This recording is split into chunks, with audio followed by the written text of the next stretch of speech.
जय जगन्नाथ।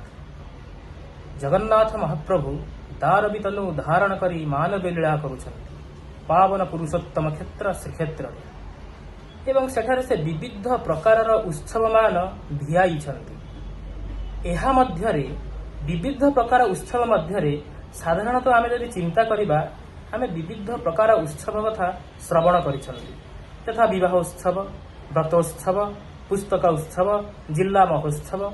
किंतु आसंता काली अर्थात आषाढ़ मास शुक्ल पक्ष प्रतिपदा यही तिथि रे आम जगन्नाथ महाप्रभु जो उत्सव भियाइबे तार नाम होछि नेत्रोत्सव। उत्सव तो उत्सव ता होछि नेत्रोत्सव।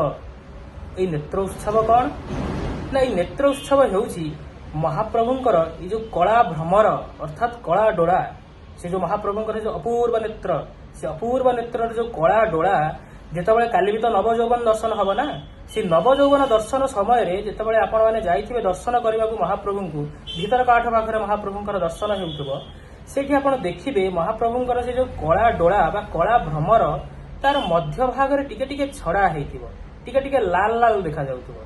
से जो लाल लाल देखा जाउथबो से लाल लाल को हमर पूजा पंडा सामंत गण माने वैदिक मंत्र उच्चारण करी कला रंग द्वारा एक काठी माध्यम से जो खाली स्थान लाल स्थान को परिपूर्ण करिथान जहाँ को कहा जाई थाए नेत्र उत्सव। यह द्वारा कौन है ना महाप्रभु को नेत्रदान करा जाई थाए। अणसर पर प्रथम दर्शन रे महाप्रभु को नेत्रदान करा जाई थाए। यह को कहा जाई थाए नेत्रोत्सव। एवं से नेत्रोत्सव हो सारा पर आप जब महाप्रभुंकर से अपूर्व मुखार बिंद को दर्शन करेंगे ना से मुहर जो अट्राक्शन से हूँ अलग प्रकार अट्राक्शन ताहा से केवल आमे जेपरि गोटे रसगोला को केबे वर्णना करि परिबा नाही कि रसगोलार स्वादटा किपरि सेहीपरि जगन्नाथ महाप्रभुंकर मुखार बिंदर से जो झलक से जो चाहाणी ताहा अवर्णनीय ताहा। एवं ये नेत्रोत्सव हो सारा पर महाप्रभुंकर प्रथम करी अभिसिंचित जल सिंचन करा जाय थाए। एवं ये अभिसिंचित जल सिंचन करा परे महाप्रभु काली प्रथम करी पक्षी खाई थांती। पक्षी अर्थात एठी कोनोसी आमिष द्रव्य नुह बरं स्नान पूर्णिमा परठारु अनवसर थिबा समय रे महाप्रभु कौनसी अन्न जातीय खाद्य को ग्रहण करि नथांती। ज्वर होइथाय ना ज्वर कौन के भात खाए कि केही खाआंती नहीं तेणु महाप्रभु मध्य ठीक सेही परि अन्न जातीय खाद्य खाई नथांती।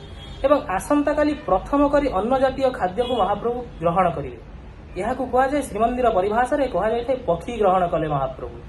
एवं ये पक्षी ग्रहण करिबा परे महाप्रभुंकर निकटरू आज्ञामाळ रथ खळा को जाई थाए एवं सेठारू रथ मान उल्टा भिड़ा है आसी सिंहद्वार सम्मुख रे लागि थांती। तेणु आसंता काली होची एक विशेष दिवस आषाढ़ मास शुक्ल पक्ष प्रतिपदा तिथि। यह होची महाप्रभुंकर उभय नवजौवन दर्शन एवं नेत्रोत्सव अनुष्ठित होइथाय जहा कि प्रत्येक ओडिया माननक पई एक गुरुत्वपूर्ण दिवस अटे। जय जगन्नाथ।